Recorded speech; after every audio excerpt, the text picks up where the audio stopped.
కానీ నాకు మాత్రం ఇప్పుడే తెలిసింది కాబట్టి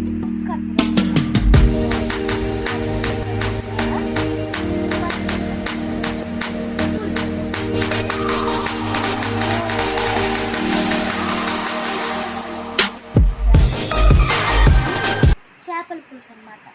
సో చేపల పులుసు అంటే కొద్దిగా చిరాకు వస్తుంది నాకు. ఎప్పుడు చేపలంటే ఇష్టమే కానీ చిరాకు మాత్రం ఉంటూనే ఉంటుంది. ఏ విషయంలో అనుకుంటున్నారా? ఆ ముళ్ళును తీసుకొని పక్కన పెట్టుకొని తినడం. ఎప్పుడు నాకు ఒక ముళ్ళు గొంతులో అండిపోతాయి. ఇలా ఉండకూడదని నేను చాలా వరకు చేపలు తినడం మానేసా, అవాయిడ్ చేసాను కూడా. సో ఈ చిన్న పచ్చినెత్తల పులుసు అనేది నాకు ఎంత హ్యాపీనెస్ని ఇచ్చిందో, ఇంకా దీన్నే తింటూ ఉండిపోవాలనిపించింది. అది ఆ పచ్చినెత్తల పులుసులో స్పెషల్ ఏంటి అనుకుంటున్నారా? మీరు అనుకుంటున్నదే, అందులో ముళ్ళులు ఉండకుండా ఎంచక్కా హ్యాపీగా తినేయచ్చు. అదే నాకు ఇందులో నచ్చిన బెస్ట్ పార్ట్. టేస్ట్ కూడా చాలా అంటే చాలా బాగుంటుంది. నేను మా తమ్ముడు రఫ్ ఆడించేస్తాం దాన్ని. చాలా అంటే చాలా బాగుంటుంది అనమాట. సో ఆల్రెడీ వాళ్ళు అక్కడ ప్రాసెస్ స్టార్ట్ చేసేస్తున్నారు, మనం కూడా వచ్చేస్తుందాం కదా.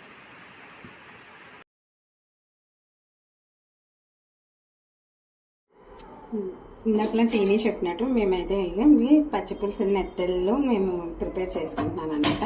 స్టవ్ ముట్టించేసాను, కళాయి పెట్టుకుంటున్నాను. సో ఈ విధంగా కళాయి పెట్టేసుకున్నాను.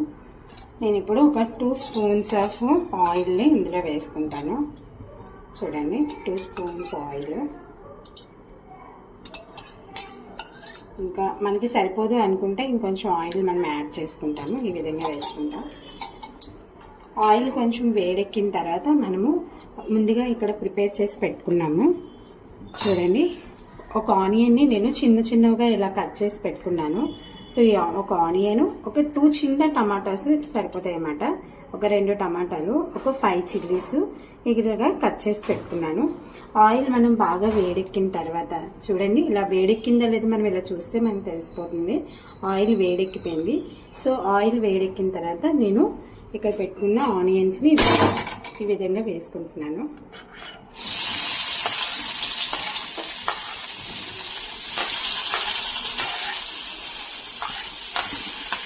సో ఆనియన్స్ మనకి కొంచెం దోరగా బ్రౌన్ కలర్ వచ్చినంత వరకు మనం ఇలా వేయించుకోవాలి.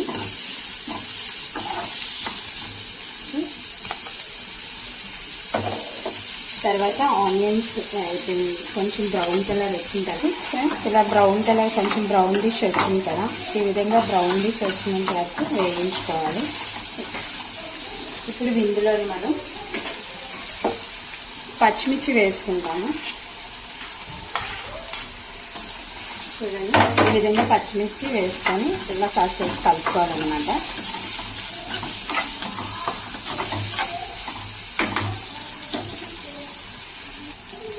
ఇప్పుడు చూడండి, ఇలాగా కొంచెం వేగింది కదా, కొంచెం పచ్చివాసన పోయే వరకు వేయించుకోవాలి.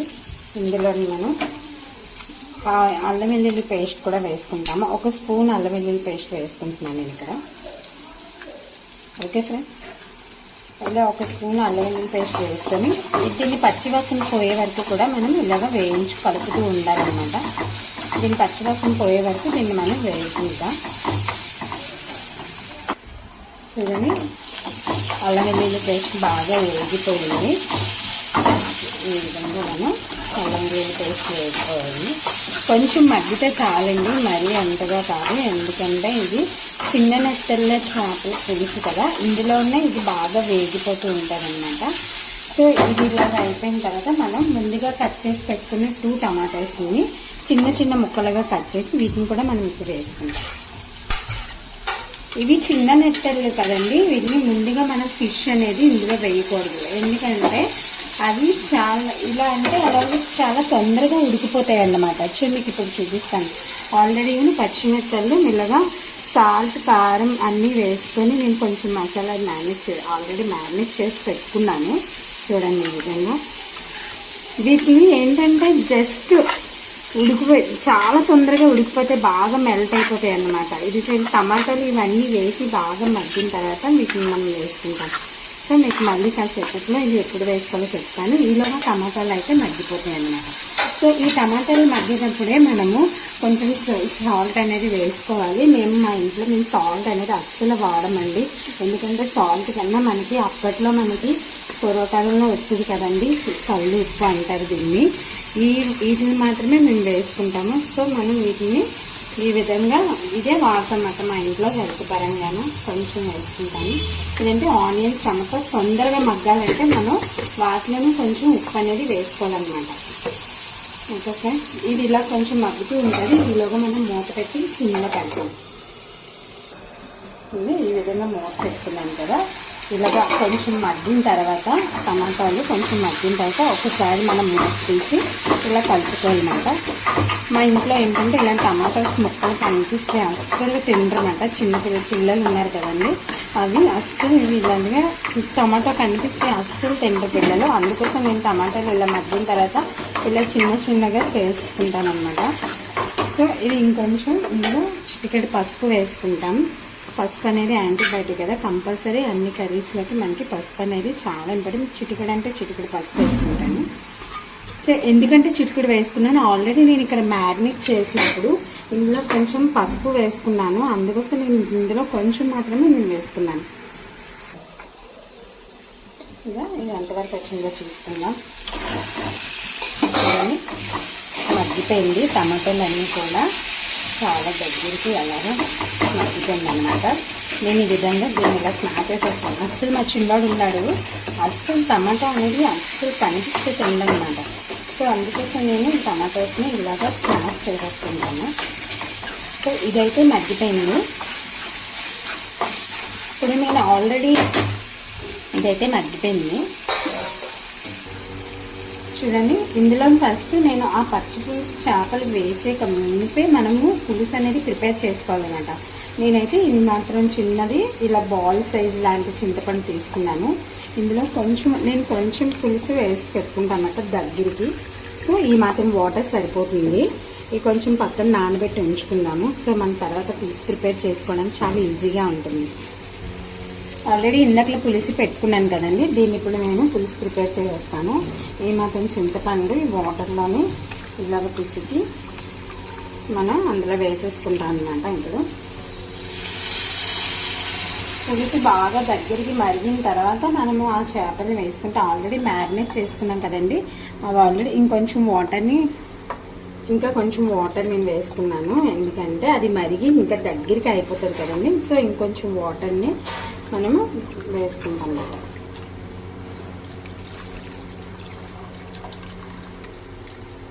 సో ఈ విధంగా వేసుకున్నాక పులుసు ఎంతవరకు వచ్చిందో చూసేసుకుందాం. మనం మూత చేసి పులుసు ఇలా మరుగుతుంది కదండి, ఇలా మరుగుతున్నప్పుడు మాత్రమే పులుసు అయితే బాగా మరిగిపోయింది. మంచి వాసన వస్తుంది.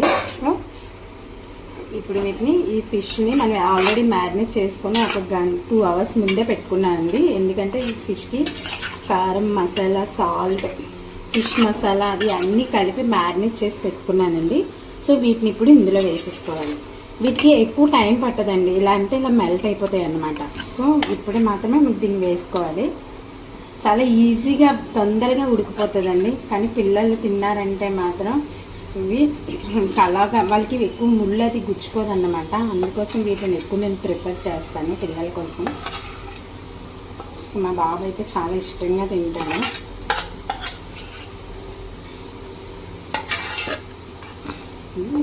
ఇవి చిన్ని నెత్తళ్ళు అనమాట. బుల్లిగా ఉంటాయి కదండి, వాళ్ళకి చాలా ఇష్టం అన్నమాట ఇవి. సో ఈ విధంగా వీటిని వేసుకోవాలి. ఎక్కువగా మనం ఇలాగా కలుపుకోకూడదు, పైన మాత్రమే ఇలా కలపాలి. ఆల్రెడీ ఇందులోనే కారం అది వేసేసాము మ్యారినేట్ చేసినప్పుడు. ఇప్పుడు కొంచెం మనం కొంచెం కారం వేసుకుంటాము. అది ఏంటంటే సో ఒక స్పూను కారం అయితే నేను వేసుకున్నాను. ఆల్రెడీ నేను ఫిష్ మసాలా కొంచెం మా ఇంట్లో ఫిష్ మసాలా కోసం కొంచెం నేను ప్రిపేర్ చేసుకుంటాను. ఆల్రెడీ నేను ఇంటి బయట మసాలా అస్సలు వాడనండి, ఇంట్లో ప్రిపేర్ చేసుకున్న మసాలానే నేను వాడతాను. చూడండి, వీటి కోసం ఇలా మసాలా అనేది ఒక స్పూన్ మాట వేసుకుంటాను. ఇలా వేసుకున్న తర్వాత జస్ట్ ఇలా అంటే ఇలా కలపండి, ఎందుకంటే చాలా తొందరగా మెల్ట్ అయిపోతే ఎక్కువగా వీటిని మిక్స్ చేయకూడదు.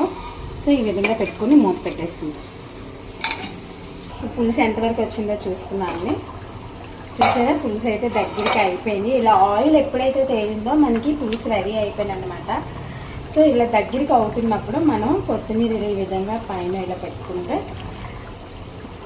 ఒక 2 minutes ఉంచేస్తే ఇది మగ్గిపోతుంది, ఇంకా కొంచెం దగ్గరికి అయిపోతుంది. చూడండి, పచ్చినెత్తల పులుసు అయితే అయిపోయింది, రెడీ అయిపోయింది. సో మనం వేడి వేడి పచ్చినెత్తల పులుసు చూడండి ఎలా అయిపోయింది పులుసు. మనకి పచ్చినెత్తల పులుసు రెడీ అయిపోయింది. సో మనం గబగబా తినేద్దాం. మీకైతే ఈ రెసిపీ నచ్చినట్టయితే please like, share, subscribe. Bye.